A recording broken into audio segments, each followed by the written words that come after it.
un país donde el imaginario colectivo ha construido imágenes tan fuertes en torno a las actividades destacadas de algunas personalidades, ciertas elecciones vocacionales han sido condenadas a ser ignoradas por la sociedad. Dentro de esa categoría está la del científico. Por eso es que hoy nos proponemos conocer a dos de estos invisibles, dos personalidades inquietas que dedicaron parte de su vida a la ciencia y la investigación. Se trata del profesor Clemente Estable y del sacerdote Dámaso Antonio Larrañaga. Larrañaga se nos presenta como un cura con actividad política en tiempos fundacionales. Clemente Estable, un nombre con prestigio científico, pero conocido principalmente por el público por sus obras de reflexión pedagógica. Uno y otro invisibles en su actividad principal, la dedicación a la ciencia y su visión humanitaria de la sociedad. Vamos a conocer un poco más de ellos.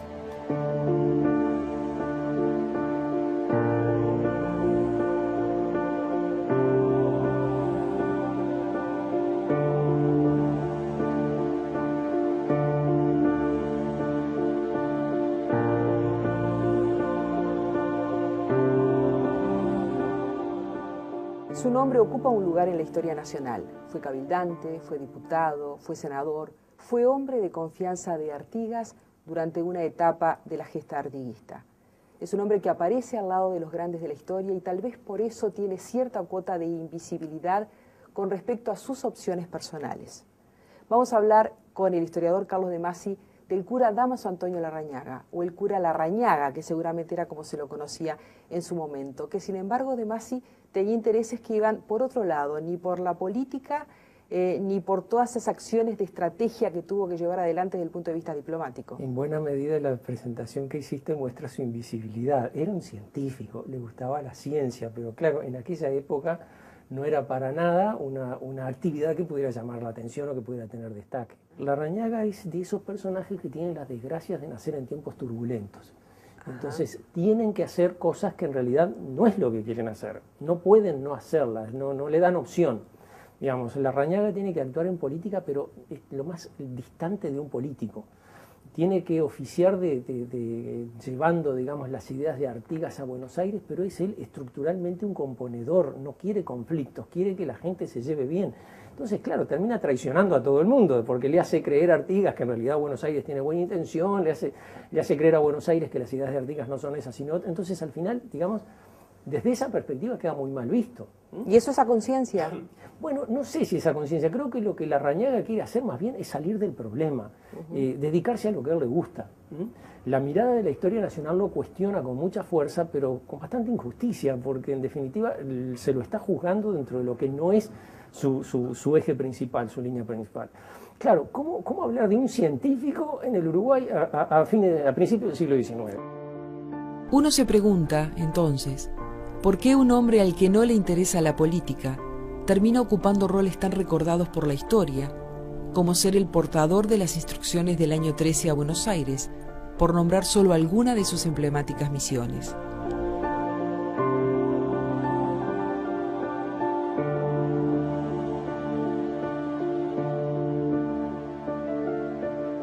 Los sacerdotes eran las únicas personas que tenían formación y tiempo libre y que además no necesitaban trabajar para comer.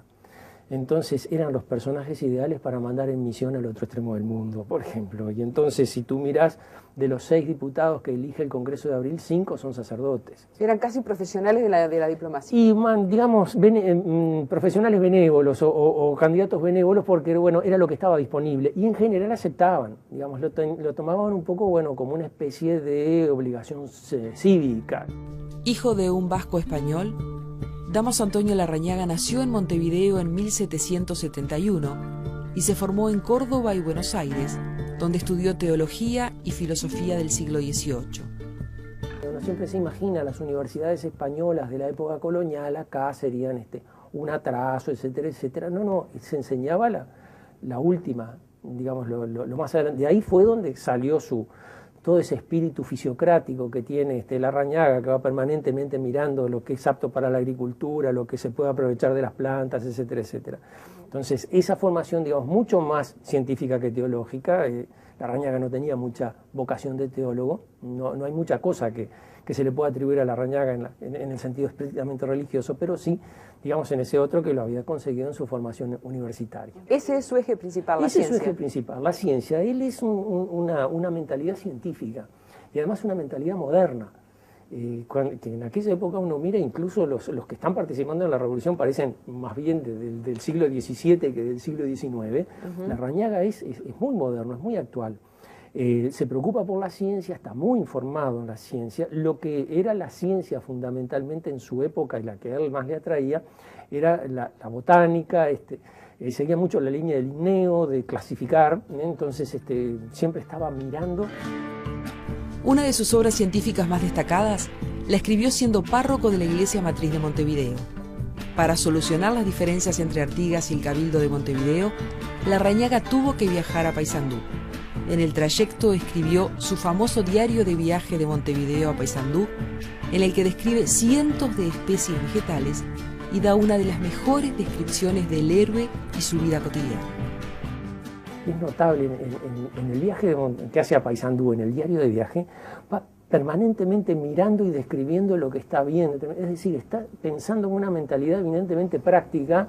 ¿Para qué pueden servir esas cosas? Está permanentemente clasificando. Y además está muy en contacto con lo que es, digamos, los centros de difusión, de producción científica en aquella época. ¿Y cuánto sabemos de sus estudios científicos y de sus trabajos? Bastante, porque él escribió mucho, pero no publicó prácticamente nada durante su vida. Y eso en el tema de la formación de la ciencia tiene su importancia, porque en definitiva Larrañaga clasificó miles de especies que había en este país, sobre todo gramíneas, muchísimas. Pero como en su momento no las publicó, digamos, esas quedan registradas en el catálogo con el nombre de la primera publicación. Entonces, muchas de las cosas que Larrañaga descubrió y clasificó por primera vez aparecen con otros nombres. De cualquier manera, hay como 650 plantas que tienen el nombre de Larrañaga como la persona que las clasificó.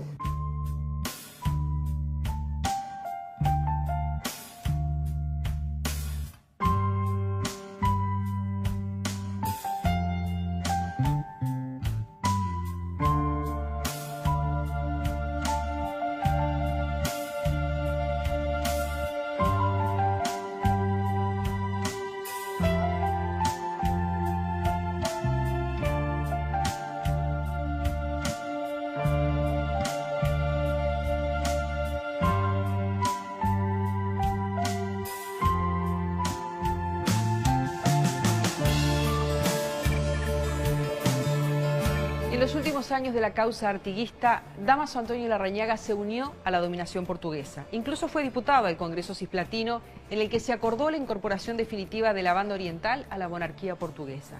Sin embargo, Larrañaga aprovechó esa etapa para trabajar en algunos de los temas que más le apasionaban, como el progreso y el bienestar social. En 1818 inauguró la Casa Cuna de Niños Abandonados y 3 años más tarde impulsó la Escuela Lancasteriana, instalada en la misma casa del Fuerte de Gobierno, donde también funcionaba la biblioteca pública que él fundó y dirigía. Es decir, digamos, un científico que además se preocupa por enseñar a leer y escribir. Una época, fíjate, 1822, el Congreso Cisplatino, independencia del Brasil, con convulsiones de toda índole, y Larrañaga piensa en el tema de la enseñanza lancasteriana. Entraban los portugueses a Montevideo y estaba preocupado con la Casa Cuna. Es decir, fíjate hasta qué punto las preocupaciones de Larrañaga pasaban lejos de la política, ¿no? La política era casi como un disturbio de las cosas que a él le interesaban. ¿Por qué la historia puede cuestionar el accionar de Larrañaga desde el punto de vista de su fidelidad a la causa revolucionaria? Bueno, la historia, digamos, tiene la ventaja de que arma el relato con el diario del lunes, ¿no? Ahora, si uno se sitúa en la dinámica de ese momento, en la vorágine de ese momento, donde había que hacer opciones muy sobre la marcha y donde además hablamos de gente que hace opciones contra su voluntad, no quisiera estar en ese conflicto, no tiene más remedio. Entonces, ¿cuál es la opción que hace Larrañaga? Y Larrañaga hace la opción de decir, bueno, este país convulsionado lo que necesita es paz. ¿Quién puede garantizar la paz? Bueno, en un principio parecía Artigas, en otro momento parecen los portugueses. Bueno, busquemos aquel que nos puede garantizar la paz pública y que se pueda desarrollar la vida con normalidad. Esa opción, que es una opción de sentido común, digamos, en la perspectiva de la historia es muy mal vista. ¿Su vínculo con Artigas fue estrecho? Su vínculo con Artigas fue muy estrecho durante un tiempo, es decir, Larrañaga fue el cura que casó a Artigas con su prima. Artigas lo tenía como una especie de referente, es decir, cuando tenía que enviar una misión lo elegía Larrañaga, y hay todo un lapso entre 1811 y 1813 donde Larrañaga es una figura de peso.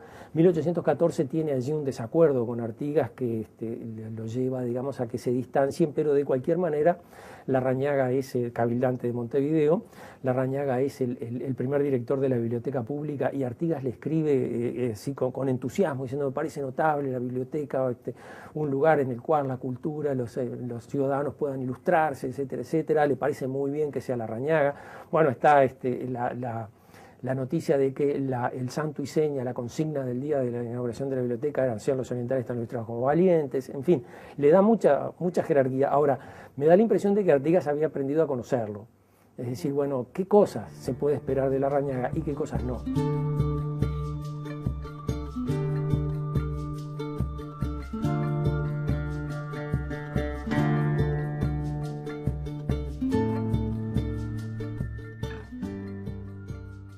Fue senador en 1830 con la primera Constitución y se le reconocen una serie de iniciativas vinculadas a una legislación que uno podría titular como muy humanitaria. Sí, con respecto al tema de la esclavitud, Larrañaga propuso algunas iniciativas que apuntaban, digamos, a facilitar la emancipación de los esclavos. Dios me libre, Larrañaga estaba realmente en lo que podía ser la vanguardia de su época.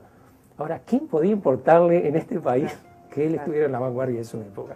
A partir de 1835, Dámaso Antonio Larrañaga retoma sus funciones eclesiásticas, pero su ceguera se acentúa y su salud ya está en claro declive. En su calidad de máxima autoridad eclesiástica, había sido designado por Manuel Oribe para desempeñar el primer rectorado de la Universidad de la República, pero no fue posible debido a que la inauguración tuvo lugar en 1849, un año después de su muerte.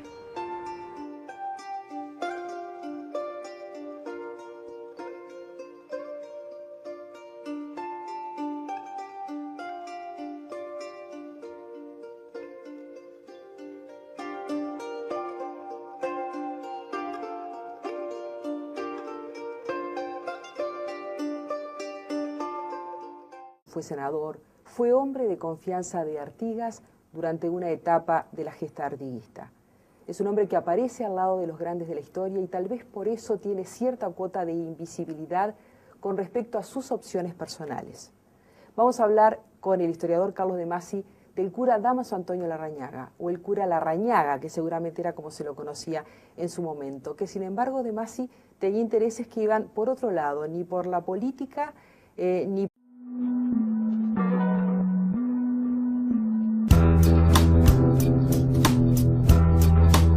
en un país donde el imaginario colectivo ha construido imágenes tan fuertes en torno a las actividades destacadas de algunas personalidades, ciertas elecciones vocacionales han sido condenadas a ser ignoradas por la sociedad. Dentro de esa categoría está la del científico. Por eso es que hoy nos proponemos conocer a dos de estos invisibles, dos personalidades citarias de la sociedad. Vamos a conocer un poco más de ellos.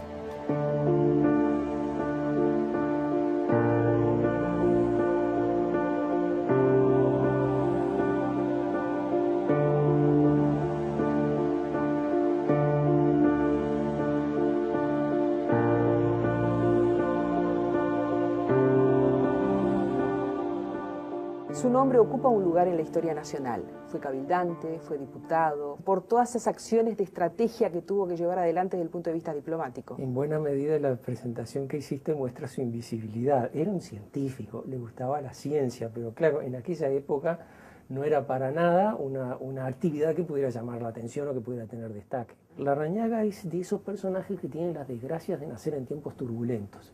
Entonces tienen que hacer cosas que en realidad no es lo que quieren hacer, no pueden no hacerlas, no le dan opción, digamos. Inquietas que dedicaron parte de su vida a la ciencia y la investigación. Se trata del profesor Clemente Estable y del sacerdote Dámaso Antonio Larrañaga. Larrañaga se nos presenta como un cura con actividad política en tiempos fundacionales. Clemente Estable, un nombre con prestigio científico, pero conocido principalmente por el público por sus obras de reflexión pedagógica. Uno y otro invisibles en su actividad principal, la dedicación a la ciencia y su visión humanitaria.